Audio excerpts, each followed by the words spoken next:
ដឹកគ្រប់រូបអស់គ្រប់ឋានានុក្រមទាំងទាំងមហាក្សត្រទាំងសពមុខមើលមន្ត្រីរាជការនិងបរិស័ទជាពុទ្ធនិកជនអស់គ្រប់រូបតែប្ររពធ្វើនៅកម្មវិធីរកគុណដល់ព្រះសម្មាសម្ពុទ្ធជាអង្គម្ចាស់យើងតែលោកមានគុណដ៏លើកលប់តែយើងមិនអាចនឹងពិពណ៌នាឲ្យអស់បានបើចេះថ្ងៃនេះមកភាពតាំងនាមជាអ្នកដឹកនាំក៏ដូចជាចៅវិការក្នុងវត្តជំរាបពេលនោះរៀបគ្រប់នៃសកម្មភាពដែលបានប្រកាសឲ្យលោកអាចារ្យទាំងពីរនាក់ដែលជាអតីតសិស្សគុណដែលធ្លាប់បានបួសរៀនដែលយើងបានជួលទុកប្រាប់រងនៅនោះដូចជាអង្គណូតមកជាសិស្សគុណដូចនេះក៏សូមអានភាពនៃអ្នកខិតខំក៏ផ្ដុំឡើងនៅអានុភាពនៃបុណ្យកុសលទាំងពួងដើម្បីដឹកនាំនៅពុទ្ធបរិស័ទមួយចំណែកដើម្បីការពារដល់កុសលធម៌ដោយមានការសោកស្ដាយដល់ថាក្នុងឋានៈពេលដែលលើកអាចារ្យទាំងពីរទាំងបីដល់អង្គណូតបានទទួលទៀតដោយសារថាមានបញ្ហាសុខភាពមាន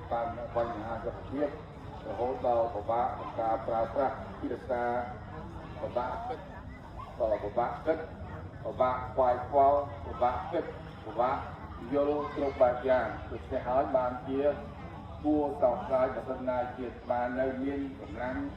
មានពលំមានស្មារតីក៏ដូចជាមានសុខភាពបរិបូរណ៍ដោយការវិវត្តគឺកាត់គិតថាជាប្រយោជន៍មួយដ៏ពិសេសក៏សហការជាមួយគ្នាយើងធ្វើនៅវត្តនេះឲ្យទៅជាអ្នកមានចលនាមួយដ៏ពិសេសប៉ុន្តែទោះបីថាយ៉ាងណាការងាររបស់លោកអាចារ្យទាំងអស់តែបានជួយចាត់ចែងនេះជាសកម្មមួយជាក់ថាយើងមានសាមគ្គីភាពគ្នាយ៉ាងសម្បូរសប្បាយយ៉ាងរលូនរហូតដល់មានពិធីដ៏មុខចំពោះព្រះពុទ្ធសាសនាចឹងទេអាត្មាភាពតាំងនាមជាចៅអធិការសូមថ្លែងអំណរគុណនិងអរគុណជាច្រើនចំពោះបកណាគ្រប់ព្រះអង្គនៅក្រៅវត្តក៏ដូចជាលោកអាចារ្យទាំងពីរទាំង3ទាំង4ទាំងអស់គ្នាក៏តែបានចូលរួមព្រមទាំងពុទ្ធវិនិកជនជាឧបាសិកាទាំងអស់ជាពុទ្ធវិនិកជននិងជាពុទ្ធសាសនិកបឋមផងក៏សូមអរគុណដែលបានមកជួបជ្រែកឬក៏ជួយខ្វល់ខ្វាយទាំងកម្លាំងកាយទាំងកម្លាំងចិត្តទាំងកម្លាំងសទ្ធាទាំងកម្លាំងទ្រព្យដើម្បីឲ្យកើតទៅជាប្រយោជន៍នៅក្នុងពុទ្ធសាសនានេះហើយក៏សូមអរគុណជាលើលប់បំផុតចំពោះអស់លោកស្រីជាកល្យាណមិត្តប្រណិតសប្បុរសទោះបីចិត្តស្កាយទាំងអស់ដែលលោកបានចូលរួមចំណែកថែទាំអមដង្កើក្នុងវិសាកម្មវិធីវិសាខបូជានៅថ្ងៃនេះតាំងពីថ្ងៃពីឆ្នាំមុនរហូតមកឆ្នាំនេះក៏ទាំងចូលរួមរថយន្តនិងសម្ភារៈផ្សេងជាការគ្រឿងឧបភោគបរិភោគមួយចំណែកដើម្បីចូលរួមនៅសកម្មភាពក្នុងវត្តរបស់យើងឲ្យមានចលនាដ៏ល្អប្រសើរដូចនេះក៏សូមលើកនៅបុណ្យកុសលនេះប្រទិសផ្សព្វផ្សាយជូនដល់ពុទ្ធសាសនិកទាំងអស់ក្នុងសង្សារវត្តខ្លែងត្រៃវត្តប្រទេសណាមួយដែលកាន់ទីមិនសមគួរហើយក៏សូមលើកនៅកុសលនេះ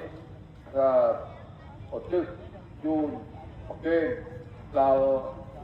បដិសន្ធិនៃត្រសពចាអធិការគ្រប់ព្រះអង្គគ្រប់ចំណោះទាំងអស់ ដែលតាំងពីចំណន់ទី1ទី2ទី3ទី4ទី5ទី6ទី7ទី8ទី8ទី9គឺចំនួនជារជ្ជកាលរបស់អាត្មាតែកំពុងដឹកនាំបច្ចុប្បន្នក៏ចាប់ពីឆ្នាំចូលដឹកនាំចាប់ពីឆ្នាំ98ក៏95 98នឹងរហូតដល់បច្ចុប្បន្នក៏ប៉ុន្តែតាំងពីពុះមកដែលគុណប្រកបលោកបានបកគលការងារនិងការងារជំនួសប្រកបឲ្យធ្វើកិច្ចការងារជាតារារហូតតាំងពីដល់មករហូតមកដល់98រហូតមកដល់ពេលនេះជាបានសំខាន់ត្រឹមត្រូវរហូតមកដល់ពេលនេះប៉ុន្តែក្នុងបច្ចុប្បន្នក៏ចូលដល់វ័យមួយគេហៅថាទទួលនៅអាពាហ៍គាដែលចូលមកលុកលុយក្នុងបរិយាកាសរបស់សមាភិបធ្វើឲ្យពិបាកដូចតែសូមអភ័យដល់អស់មេត្តាសូម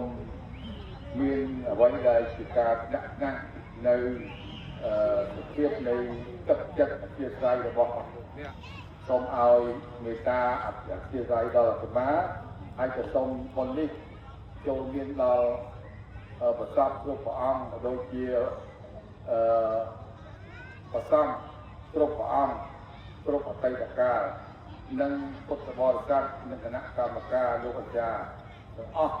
ទាំងយោបតាផងដែរព្រមទាំងអាចារ្យទាំងអស់គ្រប់ជំនាន់តាំងពីអើយកាលក៏កើតនៅអារាមដ្ឋាននេះក៏សូមឲ្យបដិសន្ធិនៃប្រសពក៏ដូចជាលោកអាចារ្យគណៈកម្មការជំនាន់នោះបានជើញមកកាន់នៅទីនេះនឹងទទួលនៅពលជ័យក៏ដូចជាបុណ្យកុសលទាំងឡាយទាំងពួងសូមឲ្យបានរួចផុតលោះចាក់ទុក្ខទោសនិងកម្មពីរាជកំពុងឲ្យលោកបានសម្រេចដោយសម្បត្តិ3ប្រការจะកើតជាតាណាបរិបូរដោយសម្បត្តិនិងបច្ច័យទាំង4តែបើសិនណាជារួចខ្លួនចេញពីភពសូមឲ្យពោះដល់ព្រះសុពៀន8ជាវាឡើយហើយក៏សូមលើកកសលនេះជូនដល់ពពួកនៃបរិស័ទអស់ដែលលោកបានជួយនៅក្នុងកម្មវិធីរាល់ពេលរាល់វេលាចូលឲ្យបានសពប្រកបជួបប្រទះនៅអត្ថមនុស្សផលនិងសេចក្តីសុខចម្រើនដល់ភូមិពលាយអស់ការជាថ្លៃតទៅឡងសូមអនុមោទនាសូមអរគុណច្រើនជាណែកទាំងលោកអស់លោកស្រីលោកប្រុសអស់បានចូលរួមផ្ដល់រថយន្តយានយន្តដើម្បីហែអមដំណើរទៅកម្មវិធីវិសាខបូជានេះសូមឲ្យទទួលបាននៅពុទ្ធពរទាំងឡាយហើយបានទទួលយកនៅភាពសុខសប្បាយអស់កាលវេលាតនេះទៅហើយរកទទួលទានឲ្យមានបានតាមសេចក្តីប្រាថ្នាដើម្បីប្រែក្លាយជាប្រការៈដ៏ជ័យឡើយសូមអនុមោទនាសាធុគណៈទីសូមអរគុណពពកគ្រូចាស់ចារ្យនៅក្នុងការវិលព្រេនេះសូមប្រគេនពរពុទ្ធអង្គគ្រូសូមមានព្រះសុខភាពល្អកម្លាំងដល់មូលសូមគង់ពិសុខអស្ចារ្យជានិរន្តរ៍តទៅតាមអំណាចនៃបុណ្យមេទាំងប្រសងនិងពុទ្ធបរិស័ទបានប្រព្រឹត្តហើយក្នុងថ្ងៃនេះដោយកាយវិចារចិត្តសូមមហាកុសលទាំងអស់នោះសូមប្រគេនដល់ប្រសពគ្រប់ព្រះអង្គទាំងអស់និងលោកគ្រូចារ្យគណៈកម្មការវត្តឈឹងលាប្រសិទ្ធនុរាជបានបែកចែកពីអន្តរកម្មលោកខាងមុខព្រមទាំងទេវតាទាំងឡាយដែលជាអ្នកថែរក្សានៅក្នុងទឹកដីនៃវត្តឈឹងលាប្រសិទ្ធនុរាជនេះសូមបុណ្យកុសលទាំងអស់នោះនិងប្រគេនដល់ប្រសពគ្រូចារ្យគណៈកម្មការព្រមទាំងទេវតាទាំងឡាយសូមត្រេកអរអនុមោទនាការបានអនុមោទនាឲ្យសូមឲ្យបានដល់នៅសេចក្តីសុខកុំបីប្រែក្លាយជាប្រការៈដទៃឡើយមួយអន្លើចំណែកបុណ្យកុសលដែលយើងខ្ញុំជាពលរដ្ឋបានបំពេញហើយក្នុងថ្ងៃនេះសូមលើកនៅមហាកុសលទាំងឡាយនោះទៅជូនដល់វរៈកងទ័ពដែលបានលះបង់នៅជីវិតពលីចំពោះជាតិមាតុភូមិសូមមហាកុសលទាំងឡាយទាំងអស់នោះជួយយឹកយោងនៅបដិសន្ធិវិញ្ញាណរបស់វរៈកងទ័ពដែលបានលះបង់ នៅកម្លាំងកាយកម្លាំងចិត្តសាច់ស្រស់ឈាមស្រស់ការពារទឹកដីនៃប្រជាជាតិកម្ពុជាសូមត្រេកអរអនុមោទនានៅបុណ្យកុសលការប្របានអនុមោទនាហើយសូមឲ្យបានដល់នៅសេចក្តីសុខចុះសូមអនុមោទនាសូមតាំងចិត្តដើម្បីឧទ្ទិសទានជាមួយនឹងខ្ញុំបាទដូចតទៅទាន